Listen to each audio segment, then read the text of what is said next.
Hello, everybody. Today we are here with Weitzer from Momentive Software. Momentive Software has partnered with Clozd for more than 3 years. And thanks to Flex interviews, our asynchronous video or audio interviews, they've been able to expand their win-loss program to collect in-depth and cost-efficient feedback about their mid-market products.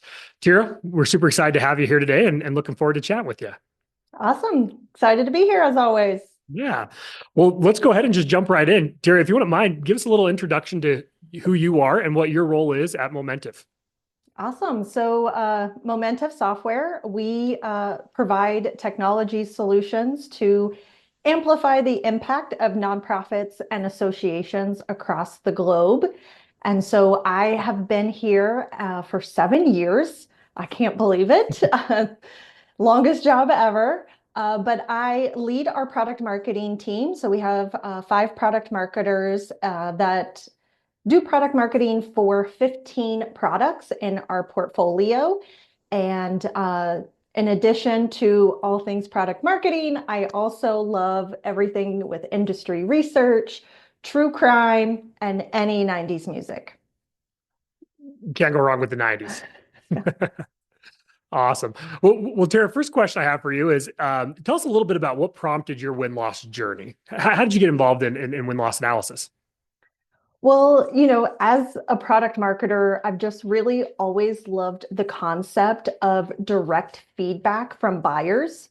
So there's no guessing if someone ghosts you or polite answers when a prospect's been in a deal cycle for a year with a sales rep, just really direct feedback. And so I attempted to do a DIY internal win-loss program. And at Momentive, we are full stack product marketers. Mhm. So everybody does, everything that you expect a product marketer to do. And so it was really difficult to carve out the time needed to actually do good interviews and, make the time to do it. And then secondly, I found that Mama Bear kind of came out a little bit, when you heard some kind of hard feedback either about your product or your team members, like it's it's hard to take as an individual, and it's a lot easier when you get that feedback from a third party. And then lastly, I just felt like it was such a different interview skill set. When you're doing a case study interview, for example, the folks are well aware of your product. They have lots of positive things to say. And then usually it's a lot of constructive criticism, right? Mhm. And people want to tell you stuff, and it's easy to get things out of them. Whereas win-loss is just a different interview skill set. And it was not my skill set. And so that's what really kind of prompted us to look at a third party for win-loss. Awesome. Well, and you mentioned now it's been 3 years since we've been working together. They've been amazing 3 years.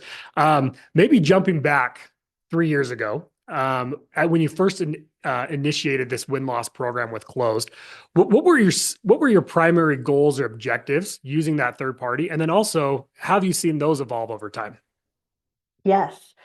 So if you think back to 2020, it's a wild time, right? Crazy year. Crazy year.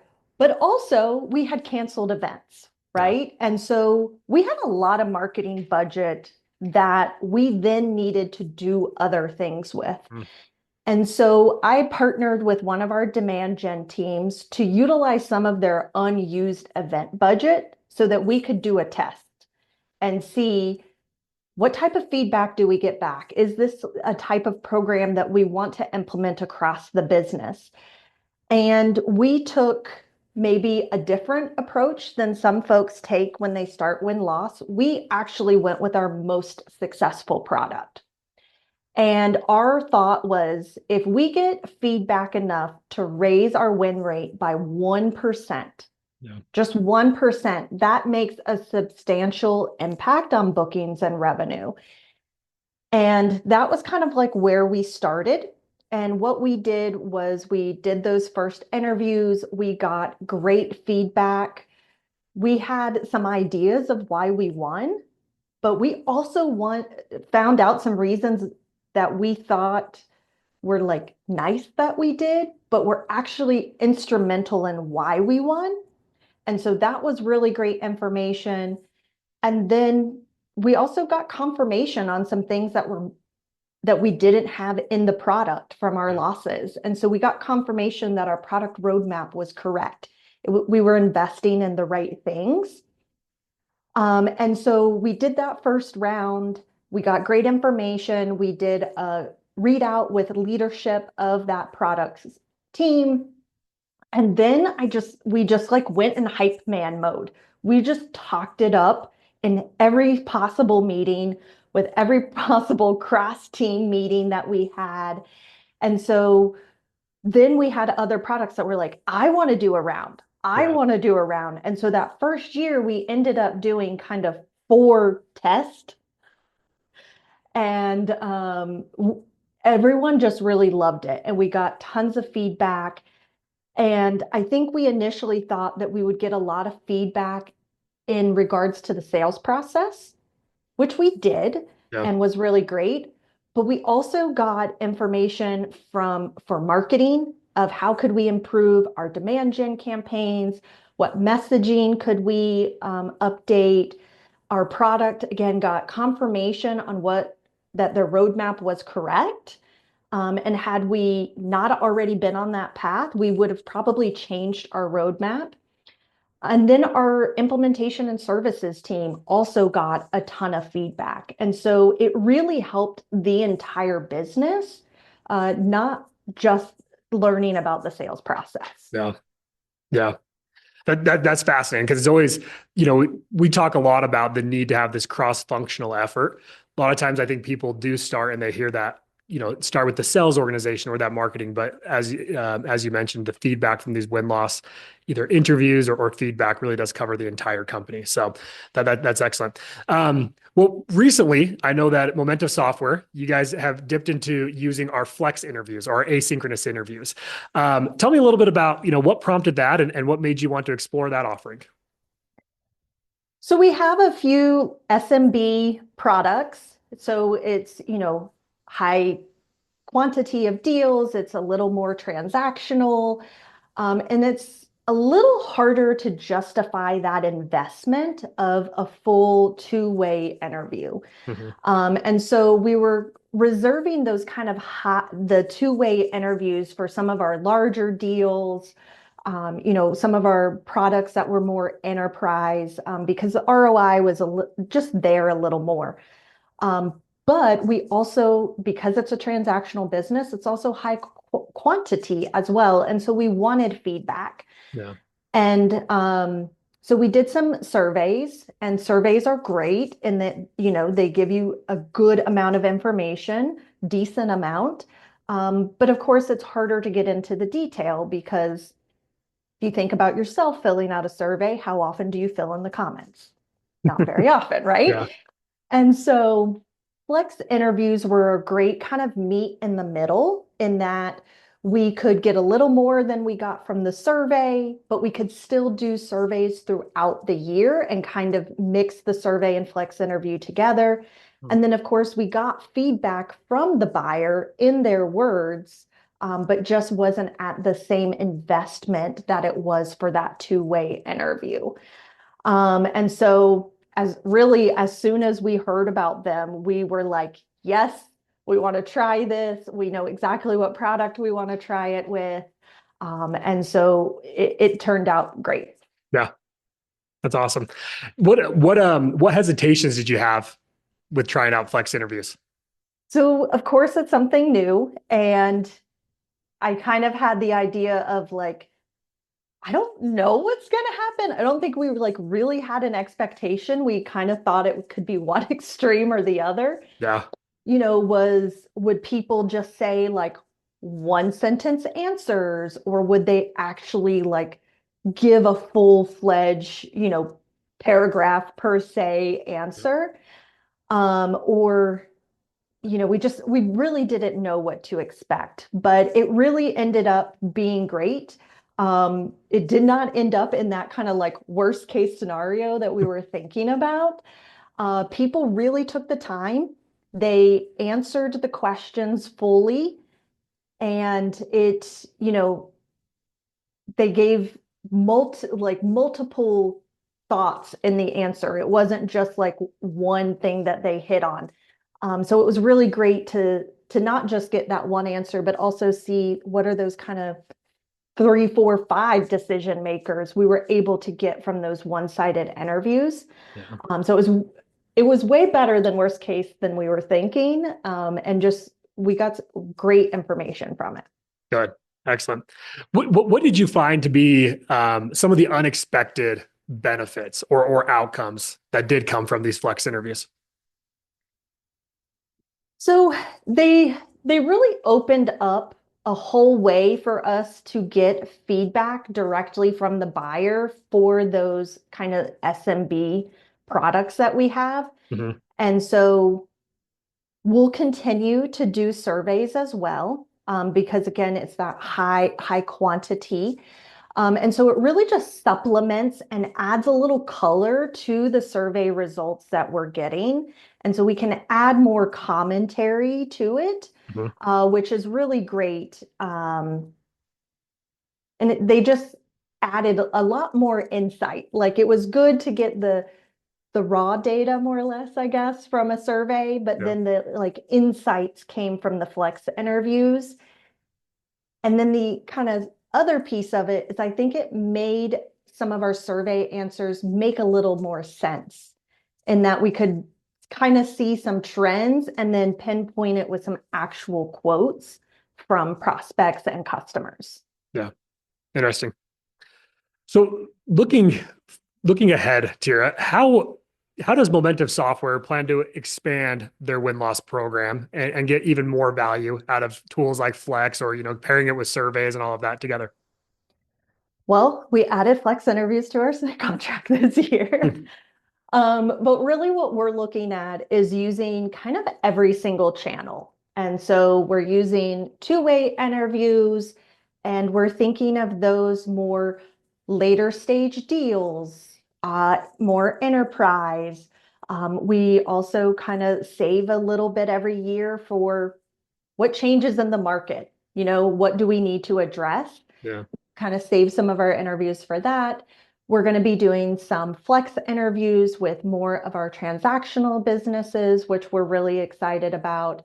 And then we'll continue to do surveys as well. So we're going to look at doing all three for win-loss.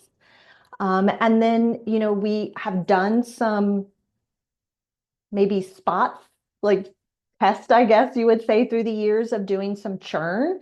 Hmm. And so we're going to look at, how do we add churn into the process as well? So that's a big thing that we're, planning out for this coming year. And then again, just using all three of them together. And then the other thing that we look at is, and we're hoping to do more of, is we have 15 products, right? And so we don't do interviews for all of them, but we do for a lot of them. And so then how can we also roll that up into like, what are the themes for our organization as a whole? And so having all three of those resources and having more feedback from prospects and customers is going to help us kind of roll that information up as well. Yeah. That's interesting. And we've talked primarily about obviously external customers and gathering all that feedback there. And we could probably spend even more time going into how do we gather information internally as well. And I know a lot of people have used the Flex interviews as an internal feedback channel as well. So, Tara, reflecting on your overall experience with Clozd, how would you evaluate or measure the ROI of your investment in win-loss analysis? So I think when you talk to a lot of people, the immediate thing they say is win rate, right? If we can impact win rate, that's how we're looking at ROI. I like to look at the ROI from a more broad sense in that, um, Just having feedback in general is a return on our investment, right? This is feedback that we aren't going to get from a customer or prospect otherwise. And especially for our enterprise products, someone could spend a year or over a year talking to the same sales rep, and they've built a relationship together. And I know I did a loss interview recently and I held back a little bit because like I had been in a relationship with a sales rep Yeah. for so long. Um, and I was like, man, I'm the person who should not be doing this. But it's just like human nature once you've like built a nice rapport with that Yeah. sales rep. So just getting the feedback first off, I think is a huge return on investment. Then, of course, we do look at win rate. You know, how have we increased our win rate? Um, and we look at it per product line as well as, as a company as a whole. But then we're also looking at, how much market and competitive intel are we getting from the interviews? Yeah. Um, we can be able to spot trends and changes of shopping and, decision drivers. We obviously get, competitive intel to update our battle cards with and to enable our sales team to proactively address any objections or intelligently speak about the competitor. So that also is just a huge ROI as well of just the time savings actually from a product marketer standpoint of we're not doing these interviews ourselves to find out this information. It's a nice, easy place. We can easily update our battle cards. And then, of course, the product roadmap is a great place. We get tons of feedback on what people love in the product, what could improve, what's just missing. And that helps us determine, should it be on the roadmap or it's good confirmation if it's already on the roadmap, can also help us reprioritize. If we see something coming up a lot, the product team will be like, well, maybe I need to prioritize that higher up in the roadmap. And then, of course, it just helps with what are the market perceptions of our company in general. And so, unless you're doing those kind of market brand awareness surveys, on a regular basis, this is a great way to kind of get that feedback as well. And so, again, for us, we look at the ROI across a plethora of things. I think if we look at just win rate, we're just narrowly looking at the value of win loss when the value is how does it impact our entire business and how can we use that feedback to, have a better strategy to service our customers better, to make, more of an impact for our customers. And so to me, I think that's the really important piece of ROI is just looking at it in the broad sense. Yeah. Well, I can't imagine in your role, especially as VP of product marketing, trying to make decisions without this type of data, right? And that's obviously something here at Clozd that we're striving to do is collect as much data as possible, whether it's through the live interviews, through the flex interviews, through the surveys. The more data, the better. Makes it more possible for you to make better decisions. So, well, Tira, thank you so much for your time today. We really do appreciate you, and we've loved working with you over the last 3 years, and we look forward to continue working with Momentive Software for years to come. Awesome. Thank you so much.